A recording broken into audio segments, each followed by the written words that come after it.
España descubrió América. Conquistadores españoles, en Panamá, aportaron a la historia grandes ideas y mayores hazañas. El extremeño Vasco Núñez de Balboa avistó lo que él llamó el Mar del Sur. Después, en los mapas, Océano Pacífico. El rey Carlos I, más tarde, pensó abrir una vía de navegación para conectar el Océano Atlántico con el Pacífico. Ni los tiempos ni la tecnología dieron solución a este reto.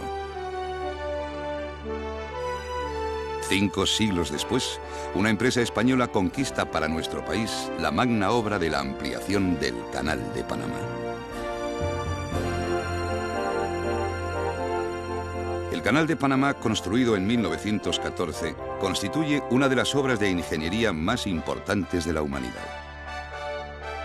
Esta grandiosa obra, comparable con la construcción de las pirámides de Egipto, contribuyó de manera decisiva a facilitar el tráfico marítimo en el mundo.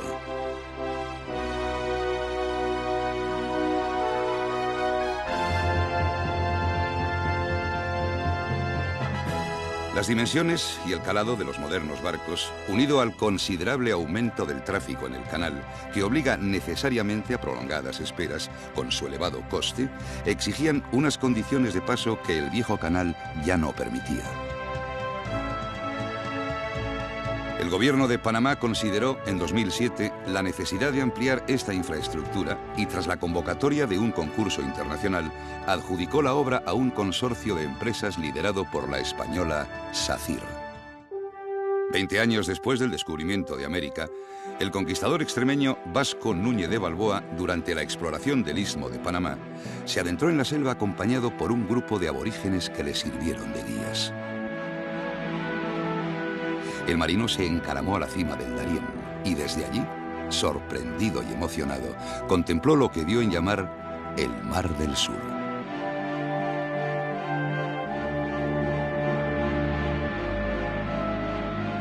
Balboa no lo sabía, pero acababa de descubrir el océano más extenso de todo el planeta.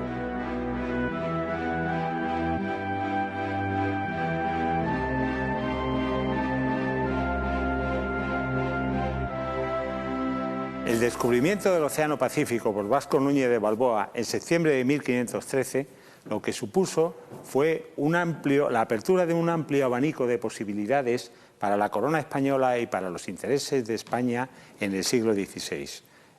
Aquí tenemos un magnífico retrato del extremeño Vasco Núñez de Balboa, que fue el que culminó la gesta de descubrir ese Mar del Sur, como él le llamó, y que para ello tuvo que atravesar toda la selva panameña, peleando, batallando, pactando con las tribus locales para poder llegar al momento del avistamiento, del descubrimiento del Mar del Sur.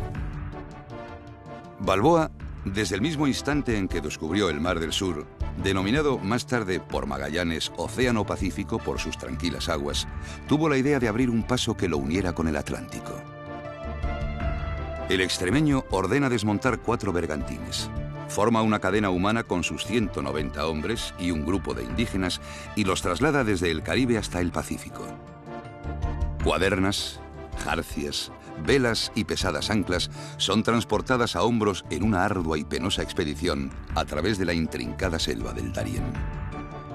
Una vez en el Pacífico, vuelve a montar los bergantines para seguir su navegación por el océano que acababa de descubrir. Pudiera decirse que esos bergantines fueron los primeros barcos, aunque troceados, que atravesaron el Istmo de Panamá. El primero que quizás tuvo la idea de que había un paso factible entre el Atlántico y el Pacífico fue el propio Vasco Núñez de Balboa, que claro, descubrió ese paso, era un paso terrestre, pero tuvo la idea de que podría hacerse un paso que pudiera aprovechar el río Chagres. Luego, posteriormente, esta idea va a ser retomada por otros personajes. Carlos V estuvo muy interesado en que esto pudiera hacerse. Parece que Hernán Cortés dijo incluso una frase célebre de que el que dominase ese paso entre el Atlántico y el Pacífico podía ser el dueño del mundo, y de hecho, a pesar de todo, la España del siglo XVI, con lo poderosa que era, con el imperio que se abría, no fue nunca capaz de encontrar una solución viable para abrir una vía acuática entre el Atlántico y el Pacífico, y se limitó a un paso fluvial por el río Chagres hasta un lugar que se llamó Venta de Cruces, pero ya desde Venta de Cruces hasta la vertiente del Pacífico hubo que utilizar un camino de tierra que se utilizó pues durante toda la época de la dominación española en América.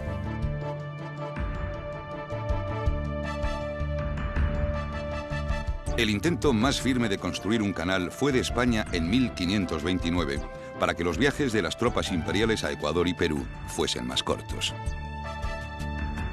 El gobernador Pascual de Andagoya afirmó que ningún príncipe de la tierra, por poderoso que pudiera ser, sería capaz de formar una reunión de ambos mares ni de sufragar los gastos requeridos para semejante empresa.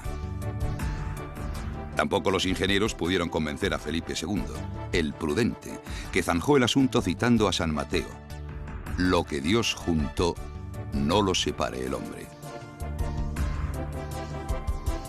Construir por España un canal quedó en una buena idea.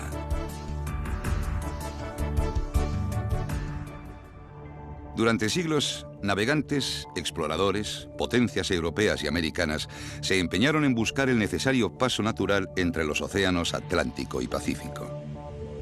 Fue el navegante portugués al servicio de la corona española, Fernando de Magallanes, quien en 1520 encuentra al fin, en el extremo sur de América, entre la Patagonia y la Tierra del Fuego, el ansiado paso entre los dos océanos. A partir de entonces y durante siglos, ese sería, junto con el Cabo de Hornos, situado un poco más al sur, el lugar por el que todos los barcos tendrían que pasar para llegar al Océano Pacífico. Un viaje extremadamente largo. Un barco que saliera, por ejemplo, de A Coruña, habría de recorrer hasta llegar al Pacífico en torno a unas 6.400 millas, 10.400 kilómetros. Esto suponía un gran coste, y sobre todo la alta posibilidad de naufragios al tener que navegar por aquellas latitudes extremas y peligrosas en las que tantas desgracias se produjeron a lo largo de la historia.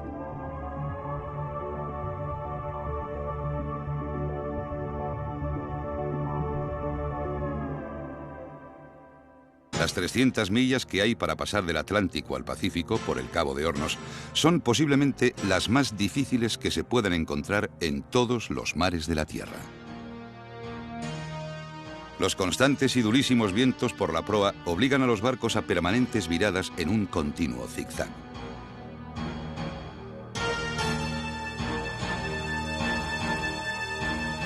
Con suerte, se tardaba 15 o 20 días en pasarlo. Otros contribuyeron con sus naufragios a escribir la trágica leyenda del Cabo de Hornos.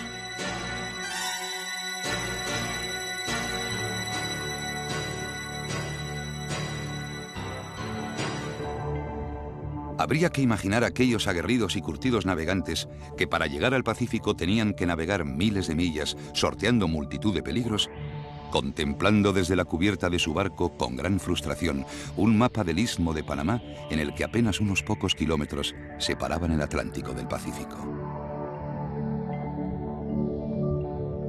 Un istmo que, por cierto, hace millones de años no existía, y el mar se interponía entre América del Norte y América del Sur.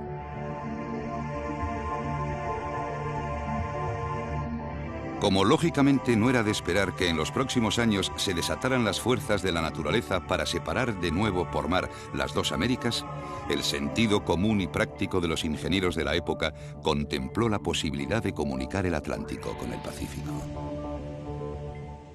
Pues naturalmente los medios tecnológicos permitieron ya a finales del siglo XIX pensar seriamente en hacer una excavación que permitiera superar lo que se había llamado el impedimento de tierra para comunicar las dos vertientes del océano. Esto primero pues lo intenta llevar a cabo Ferdinand de Lesseps. De Lesseps, visionario y progresista de la época, abogaba por intercomunicar a todos los pueblos con la apertura de canales que disminuyeran las distancias y aproximaran el adelanto industrial a todas las regiones del mundo. En el cénit de su gloria, Lesseps construyó el Canal de Suez, considerado en su momento una de las obras más extraordinarias de la humanidad.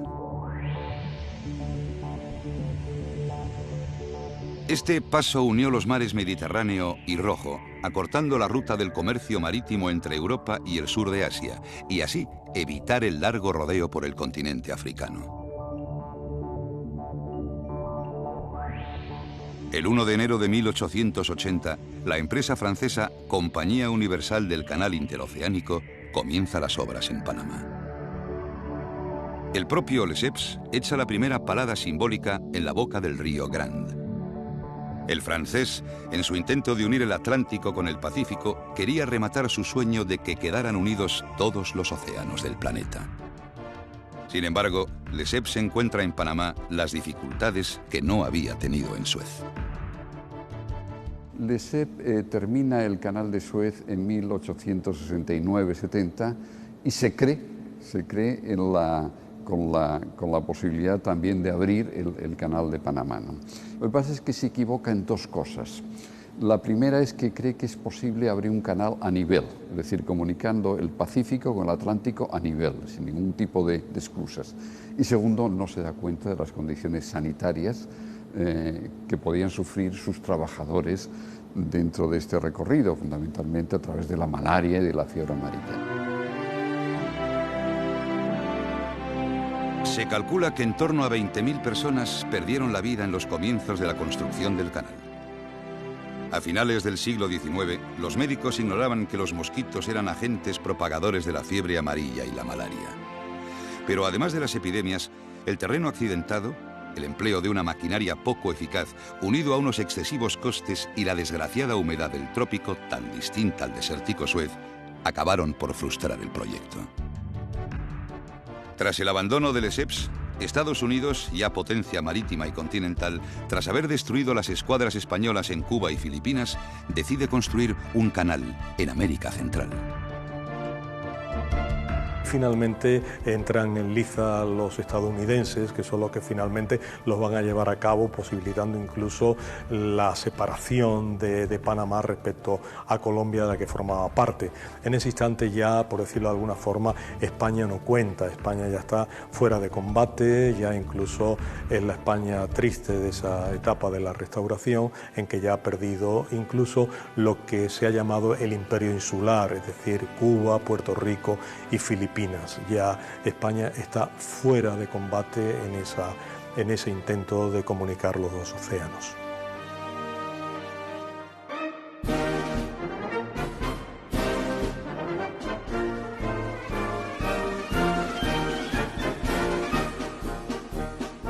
Para Estados Unidos, comunicar los dos océanos es vital. Quiere convertirse en una potencia en el mundo. Tras vencer a la escuadra española en la Guerra de Cuba, los norteamericanos se dan cuenta de la importancia estratégica de contar con un canal que le permitiera reunir rápidamente, en momentos de peligro, sus flotas del Atlántico y el Pacífico.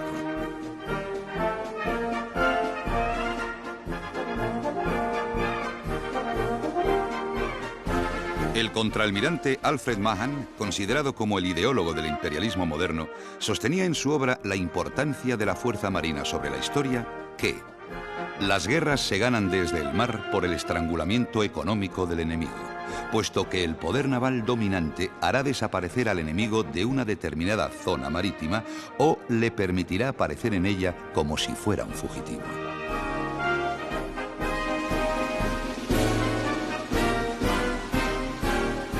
Un aventajado alumno suyo, Theodore Roosevelt, ministro de Marina antes de ser presidente de los Estados Unidos, al llegar a la Casa Blanca logra que la Comisión del Canal Interoceánico emita un informe favorable a la construcción de un canal por el Istmo de Panamá. Rápidamente se inician negociaciones entre Estados Unidos y Colombia que concluyen con la firma en Washington del Tratado Hay-Bunau-Varilla en 1903. Este acuerdo otorga a los norteamericanos el derecho durante 100 años prorrogables para excavar y proteger un canal en Panamá y una zona adyacente para ese propósito. El país, independizado de Colombia ese mismo año, decide con Estados Unidos la construcción del canal por $10 millones. Theodore Roosevelt acuerda comprar los derechos y la maquinaria del canal francés por $40 millones. Roosevelt designó a George Goethals presidente de la Junta e ingeniero en jefe de la Comisión Istmica del Canal. Goethals tuvo que resolver 3 grandes problemas. El primero, rebajar a un nivel más bajo varias montañas para poder minimizar así la elevación del mismo canal. El segundo, conseguir hacer una represa utilizando el río Chagres para crear el lago artificial de Gatún. El tercero, el más complicado, era construir 3 escalones para ascender y descender desde ambos océanos mediante 3 esclusas con sistemas de llenado y vaciado y por grandes compuertas de acero con dispositivo para abrir y cerrar.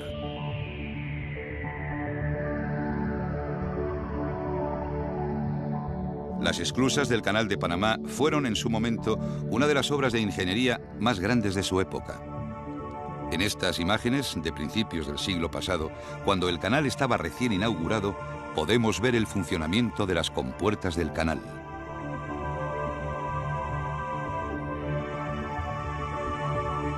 Cada cámara de esclusa requería 100.000 metros cúbicos de agua para elevar o bajar el barco desde la posición de bajada a la posición de subida.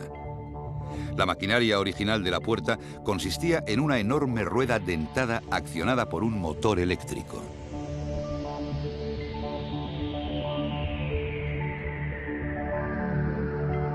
Las compuertas que separan las cámaras en cada etapa deberían retener un considerable peso de agua y tenían que ser muy potentes para soportar accidentes, ya que el fallo de una puerta podría provocar una inundación catastrófica aguas abajo. Las obras finalizaron en 1914 y el general Goethals recibió el agradecimiento del Congreso de los Estados Unidos por servicios distinguidos en la construcción del canal.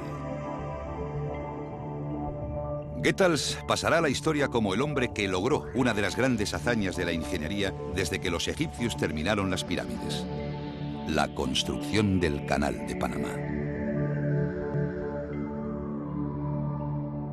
Ese gran movimiento de tierras era necesario. En el canal de Suez me parece que se movieron del orden de 75 millones de metros cúbicos de tierra, pero el canal de Panamá pues se movieron del orden de 170 o 180 millones de metros cúbicos, ¿no? Eso necesitó una maquinaria que no estaba tan presente en la etapa del ESET, pero precisamente la gran aportación de los americanos fue hacer uso de esa maquinaria de excavación, maquinaria de draga. Se planteaban grandes problemas como consecuencia de la excavación de las tierras correspondientes que había que dragar, que se transportaban en trenes, por tanto también el ferrocarril ahí jugó un papel importante. Los propios americanos a mediados del 19 ya habían construido un ferrocarril entre Panamá y Colón, que está del lado del Atlántico, ¿no? Por lo tanto el ferrocarril ahí jugó también un papel importante. Y luego las perforaciones, porque ahí no solamente fueron como en el canal de Suez fundamentalmente tierras arcillosas, sino que se encontraron constantemente con roca, por lo tanto las demoliciones fueron importantes. Incluso los derrumbamientos de tierra también les dieron tremendos problemas como consecuencia de las condiciones climatológicas. No cabe duda del papel que ejercieron los españoles durante la construcción del canal, un papel primordial dentro del grupo de trabajadores europeos contratados para las obras. Dentro de alrededor de 12.000 trabajadores europeos, la mayor parte de ellos eran españoles. Estamos hablando de una cifra aproximada de casi 9.000 trabajadores españoles, de los cuales casi el 90% procedían de Galicia. Mr. Park encargado por la empresa del canal de reclutar mano de obra en Europa, declaraba en una entrevista a un periodista americano: «He asegurado gran cantidad de hombres de una región del norte de España llamada Galicia. No son muy grandes, pero sí musculosos y fuertes. En su país son pobres y se les ofrece $2 en oro al día por lo que están dispuestos a emigrar». Y el mismo Theodore Roosevelt, que seguía muy de cerca la construcción del canal, el 17 de diciembre de 1906 hizo este elogio de los obreros gallegos: «Estos hombres hacen un trabajo excelente, se mantienen sanos y no hay problemas con ellos en ningún sentido. Un esfuerzo constante se está haciendo para aumentar los contratos debido a los resultados muy satisfactorios, por lo que su número se incrementará en la medida de lo posible». Lo que contaba mi bisabuelo sobre su vivencia en las antiguas obras del canal, pues la verdad que, claro, al no poder hablar con él, pero sí tener referencias por parte de lo que eran hermanos de mi abuela, contaba que acababan las jornadas de trabajo, duras jornadas de trabajo, con las manos doloridas por el calor de los rieles, de los carriles que tenían que mover, puesto que estaban colocando carriles para mover todas esas vagonetas que a su vez trasladaban la tierra. Hablaba también de que siempre estaban mojados, ¿no? Entre el sudor, las lluvias tropicales, el entorno húmedo, hacía las condiciones especialmente duras.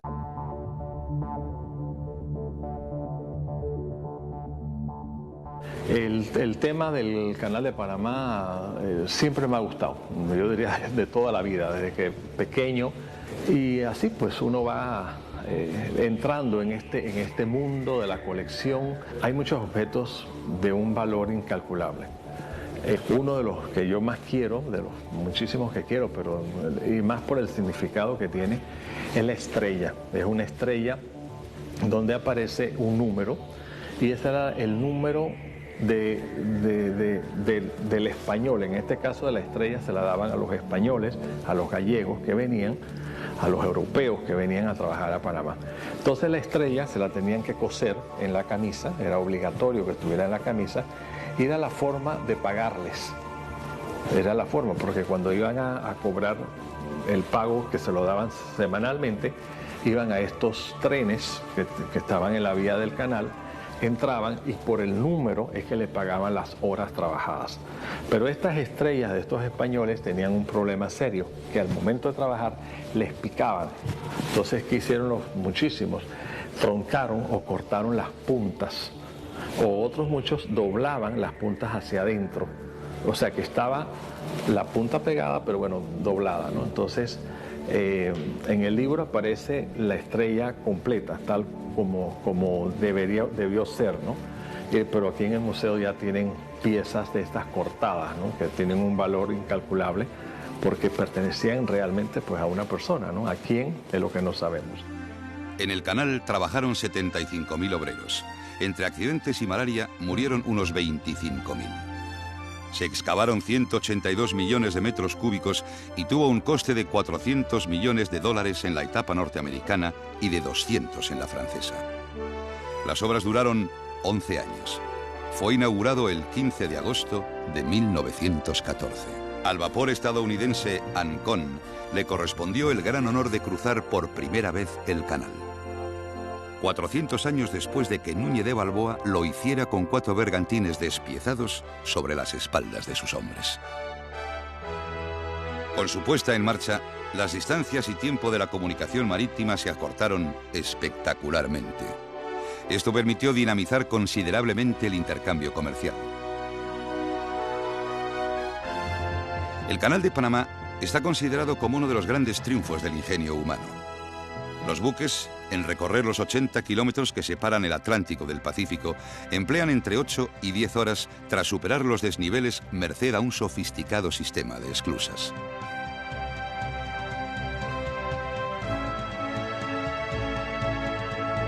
Para entrar en las esclusas se utilizan potentes remolcadores y la asistencia de los pasabarcos del canal que manejan los cables de amarre y las locomotoras de remolque.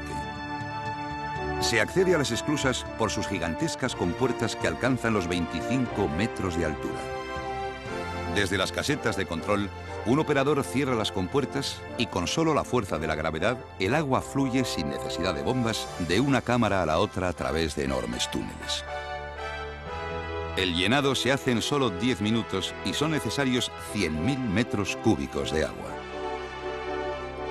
En solo 8 minutos, el barco se eleva mientras las locomotoras de remolque lo mantienen en el centro durante su tránsito por la esclusa. Desde su apertura el 15 de agosto de 1914, el canal ha proporcionado servicio de tránsito a más de 700.000 barcos. Un buen día de 1928, las autoridades del canal se encontraron con la insólita petición de Richard Harry Barthon, intrépido y conocido aventurero, famoso por haber cruzado los Alpes en elefante. Solicitó permiso para atravesar a nado el canal. Tras el desconcierto inicial, le fue concedido tras pagar el peaje correspondiente. Como el precio en el canal se establecía según el tonelaje y la eslora del buque, Harry Barthon tuvo que pagar 36 centavos correspondientes a sus 63 kilos y su 1,76 m. Durante la travesía de los 80 kilómetros, tuvo siempre a su lado un barco de apoyo en el que iba un fotógrafo y un experto tirador, ya que abundaban los caimanes en las aguas del canal. El Canal de Panamá tiene un alto valor estratégico y desde luego sirve para comunicar ambos océanos y permitir el paso de todo tipo de buques, buques mercantes y buques de guerra, de un lado a otro, de un océano a otro y de una costa a otra, del Atlántico y del Pacífico. Ahorra muchísimos días de navegación y es altamente demandado por todos los países y todas las potencias. Yo mismo he tenido la oportunidad en el año 1972 de atravesar el Canal de Panamá a bordo de Juan Sebastián Elcano, cuando era un joven guardia marina que iniciaba su viaje de estudios dando la vuelta al mundo precisamente. Este mismo ejemplo que acabo de poner, que yo mismo viví, es equiparable y asimilable a cualquier barco de guerra, especialmente de Estados Unidos, que tiene dos costas, una costa que da al Pacífico y otra al Atlántico. A ello le permite el Canal de Panamá, tiene un gran valor porque les permite transitar de una costa a otra prácticamente como si fuera una península y es limitada por un estrecho al sur que es el Canal de Panamá. El tratado firmado en 1903 entre Panamá y Estados Unidos empieza a ser muy contestado por la población panameña, que exige al gobierno recuperar el control de la zona del canal. Se inician con los americanos negociaciones en 1970 que culminan con la firma del tratado Torrijos-Carter. El acuerdo de 1977 entre los presidentes Omar Torrijos y Jimmy Carter devuelve a Panamá el control completo del canal el 31 de diciembre de 1999. En la actualidad, administrado por la llamada Autoridad del Canal de Panamá. Las esclusas del canal tienen una anchura de 33,5 metros y 320 de largo. Los actuales buques tienen ya poco que ver con aquellos que navegaban en 1914, cuando se inauguró el canal, cuyas esloras y calados eran mucho más reducidos. Se les denomina buques Panamax y pueden transportar un máximo de 4.500 contenedores. Los llamados buques Post-Panamax admiten hasta 12.600. Tienen, más o menos, una eslora de 347 metros y una manga de 49, por lo que no pueden utilizar las esclusas del actual canal. También es distinto el flujo del tráfico, que con los años ha ido aumentando considerablemente y que en ocasiones obliga a prolongadas esperas de los barcos con sus consabidos costes. El viejo canal ya no da más de sí. En el año 2006, el gobierno de Panamá presenta la propuesta de ampliación con la construcción de un tercer juego de esclusas. Se trata de que lo puedan cruzar 19.000 barcos al año en vez de los 13.000 que lo hacían en aquel momento.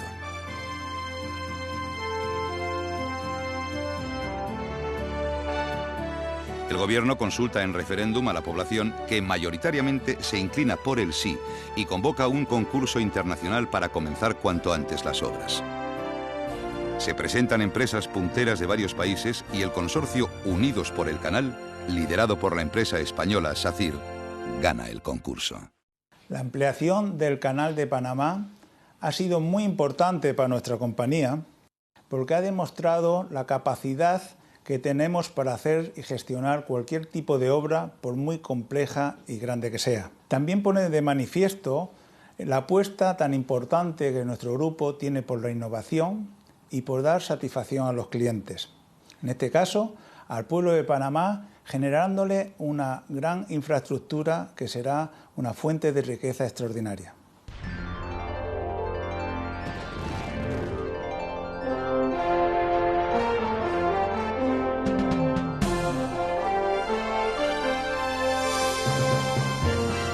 El nuevo Canal de Panamá, y en particular su tercer juego de esclusas, constituye probablemente una hazaña en la historia de la ingeniería en el mundo. El hito más relevante de los últimos tiempos.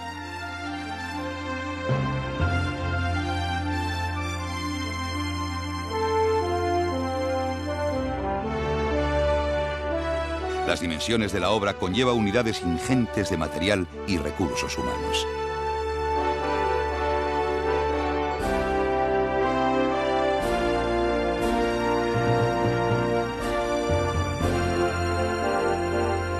Desde 1930, todos los estudios de ampliación de un nuevo canal consideraban que la alternativa más efectiva y eficiente era la construcción de un tercer juego de esclusas, pero de dimensiones más grandes que las construidas en 1914.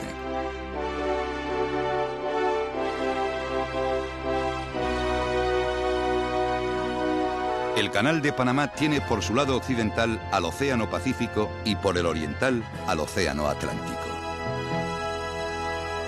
Ambos están al mismo nivel, pero el lago Gatún, que da acceso al primer juego de compuertas, se encuentra a una altura de 27 metros por encima del nivel del mar.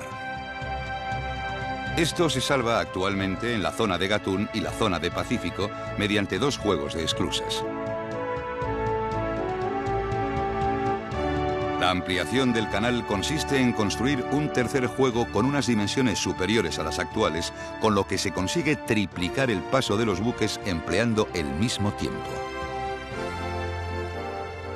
Cada una de estas nuevas esclusas tendrá 3 cámaras consecutivas a modo de ascensores de agua para elevar o descender los buques desde el nivel del Océano Atlántico, en la nueva esclusa de agua clara, hasta el del lago Gatún. Los buques continúan su recorrido por el canal y al llegar a la zona del Pacífico comienzan primero a descender en las esclusas de Coccolí para alcanzar finalmente el nivel del mar y seguir su singladura por el Océano Pacífico. A diferencia del canal de 1914, las nuevas esclusas ahorrarán mucha agua. Se contará con tinas de reutilización, unas enormes piscinas que permitirán disponer de gran parte del agua usada en el tránsito de los buques.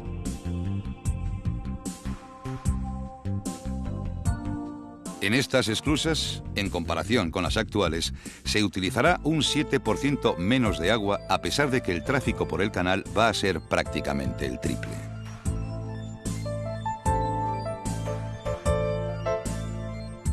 Y les voy a hacer una breve explicación de las obras que estamos haciendo, de estas maravillosas obras que estamos haciendo aquí en Panamá. Podemos apreciar cómo se encontraba la zona cuando llegamos antes de comenzar la construcción. Aquí vemos el actual canal, las esclusas de Miraflores. Aquí se ve una gran excavación, que es la excavación que ejecutaron los estadounidenses en 1939 hasta 1942, porque en ese año hubo un intento de hacer un tercer juego de esclusas que fue abortado por la Segunda Guerra Mundial. Aquí vemos este gran entrante que posteriormente se cerró con una presa aquí o ataguía. Aquí vemos que la zona de excavación del canal antiguo ya se está bajando el agua y aquí ya vemos que hemos empezado las excavaciones en esta zona. El volumen de hormigón fabricado en obra para las esclusas del Pacífico y el Atlántico asciende a 4,5 millones de metros cúbicos, el equivalente a 2 pirámides de Keops o a 210 edificios de 20 pisos.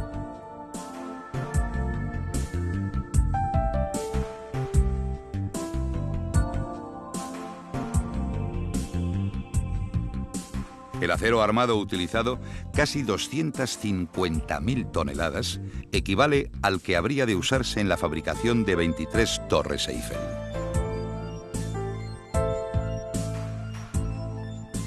El volumen de hormigón que se está ejecutando entre Atlántico y Pacífico aproximadamente es de unos 5 millones de metros cúbicos de hormigón. El diseño de la mezcla, estuvimos año y medio para ese diseño. Tiene de especial que tiene que durar como mínimo 100 años. Que yo pienso que no va a durar 100 años, que va a durar 1000 años. El canal tiene 3 esclusas. En la esclusa que está más cerca del lago Gatún es agua sin cloruros, y la que está más cerca del mar pues es agua con cloruros. En la especificación se decía que el hormigón debía ser el mismo en las 3 esclusas, y por ejemplo la normativa española y europea hace un hormigón o solicita un hormigón distinto donde no hay cloruros de donde hay cloruros. Entonces eso es realmente uno de los motivos de discrepancia. Luego ya se ha dialogado y ya el hormigón no es exactamente igual en la zona donde no hay cloruros que en la zona donde hay cloruros. Una de las preocupaciones de la ampliación del canal era preservar el entorno ecológico de la obra. Más de 600 hectáreas han sido reforestadas en compensación por el desplazamiento de la flora. Miles de animales, fundamentalmente mamíferos, reptiles, aves y arácnidos, han sido rescatados y reubicados en diversos parques nacionales del país. En esta recreación, a continuación, podremos observar claramente la diferencia de anchura de las esclusas del canal de 1914 y las actuales. Aquí vemos un barco del tipo Panamax atravesando las antiguas esclusas que tienen una anchura de 33 metros y medio, 300 de largo y una profundidad de 12 y medio. Aquí, un barco post-Panamax en las nuevas esclusas. Estas tienen una medida de 427 metros de largo por 55 de ancho y 18 de profundidad. Esto supone un aumento de la superficie transitable de aproximadamente un 40%.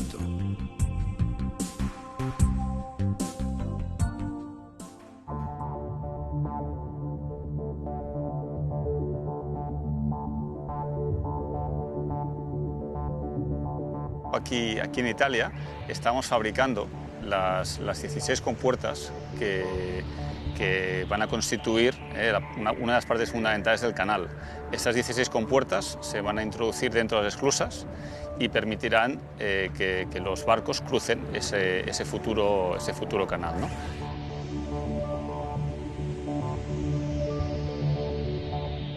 La historia analiza el pasado, pero hay presentes que se convierten en historia viva para los siglos venideros. Este es el caso de la ampliación del Canal de Panamá. El mundo cambia por las ideas y las obras.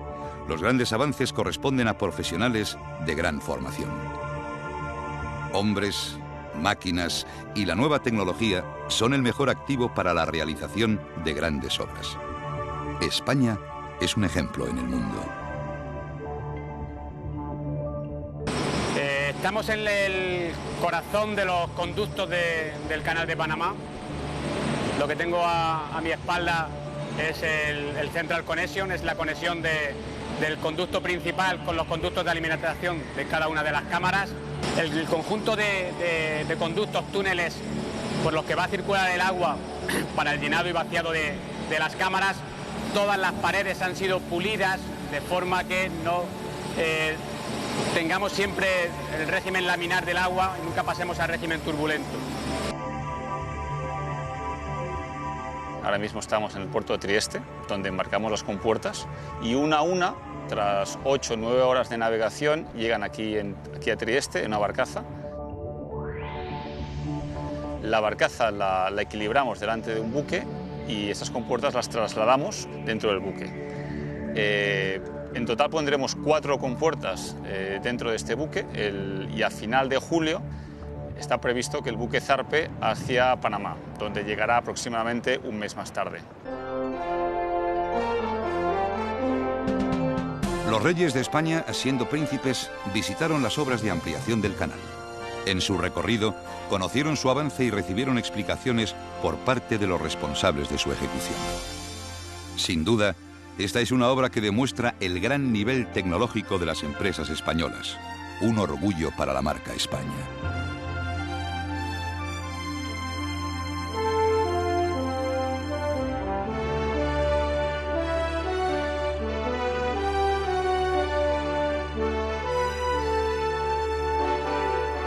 En la construcción del canal, cada elemento, por pequeño que parezca, en comparación con el conjunto, supone una obra en sí misma y precisa de una concienzuda programación y esmerada logística.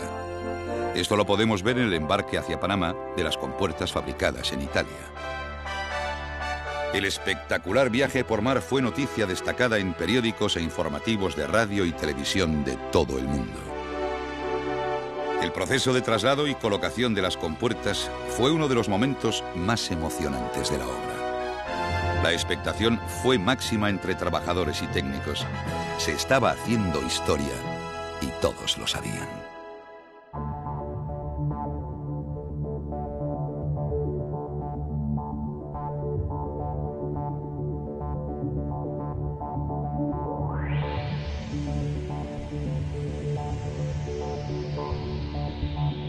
A mis espaldas la compuerta número 4, es la primera que va a estar acabada, está en etapas finales, solo estamos ya colocando los sellos en la zona del canal, los carriles de apoyo están totalmente terminados y haciendo unos pequeños remates de pintura en el interior de la compuerta.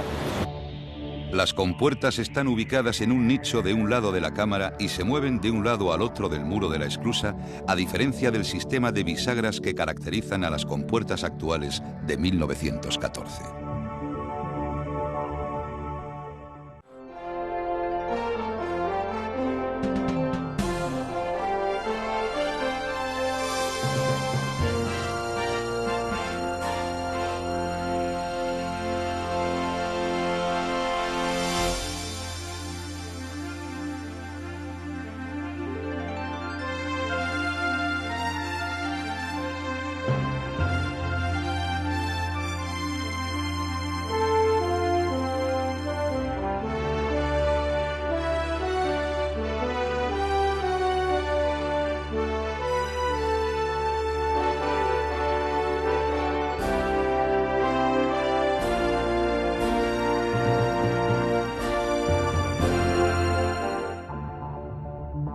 Estamos en el sector atlántico, a mi espalda la compuerta más cercana al océano Atlántico.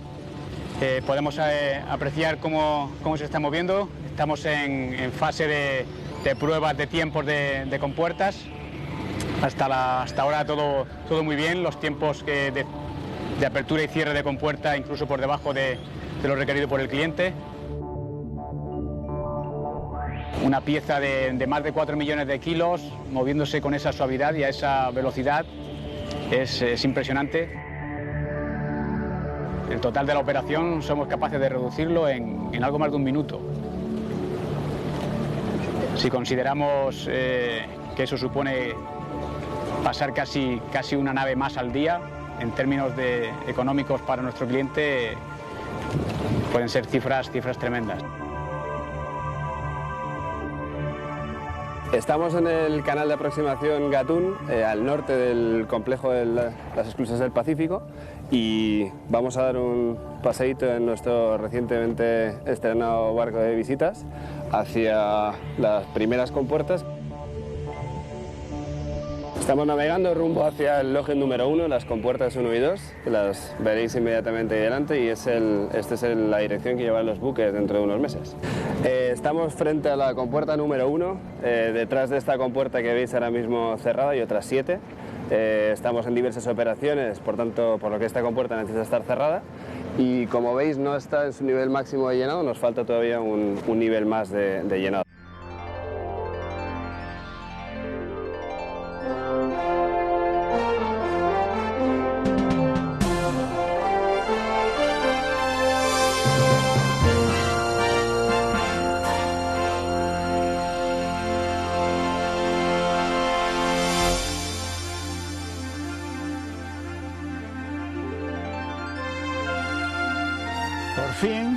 Esto ya es una realidad. Hemos acabado el tercer juego de esclusas de la ampliación del Canal de Panamá.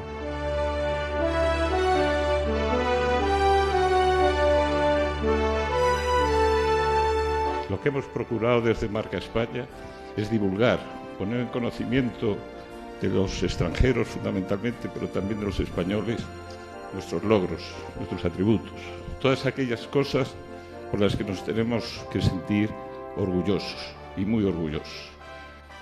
La semana pasada he estado en Panamá para asistir a la visión final del trabajo de unos ingenieros granadinos, extremeños, gallegos y catalanes que estaban culminando la obra civil más colosal que se ha estado haciendo en estos tiempos en el mundo, la ampliación del Canal de Panamá. Y verdaderamente escuchar a los panameños, desde las autoridades hasta los propios obreros, daba gusto ver cómo Panamá agradecía el esfuerzo, la capacidad técnica, y daba gusto ver el agradecimiento que tenían hacia España.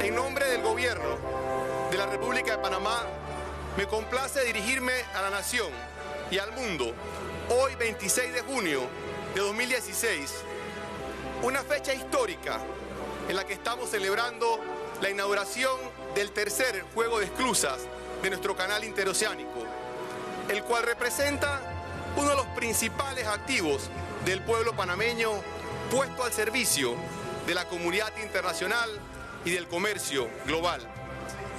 El lugar donde hace más de 4 siglos Hernán Cortés vislumbró la importancia estratégica del Istmo de Panamá, comunicando en 1524 al rey de España, Carlos V, el valor que tendría la unión del Océano Atlántico y el Mar del Sur. 492 años más tarde, estamos aquí reunidos para celebrar la ampliación de nuestra ruta interoceánica, que ha unido al mundo desde 1914. A pesar de las dudas iniciales sobre el proyecto, la obra se ha completado con los más altos estándares de integridad, seguridad y calidad. El canal y el Istmo de Panamá constituyen uno de los símbolos más poderosos de esa conectividad y unidad que hacen falta en el mundo para reconstituir la esencia de la humanidad. La ampliación del canal es por sí misma una obra maestra de tecnología. Las nuevas esclusas consumen menos agua y energía para lograr una mayor eficiencia en armonía con el ambiente. El canal ampliado aumentará significativamente el tamaño y la capacidad de carga de buques que podrán transitar la vía interoceánica. Con el tránsito del buque portacontenedores COSCO Shipping Panamá, en el día de hoy queda inaugurada la ampliación de nuestra vía interoceánica. Muchas gracias por su atención.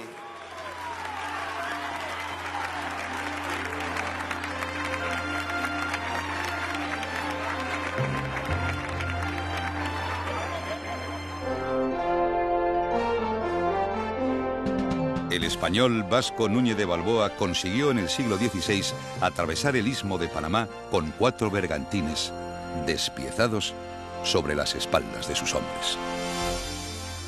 500 años después, otros españoles han logrado ampliar el canal. España, a principios del siglo XX, en su decadencia, no pudo aspirar a construir el primer canal. Un siglo después, la ampliación del Canal de Panamá tiene sello español.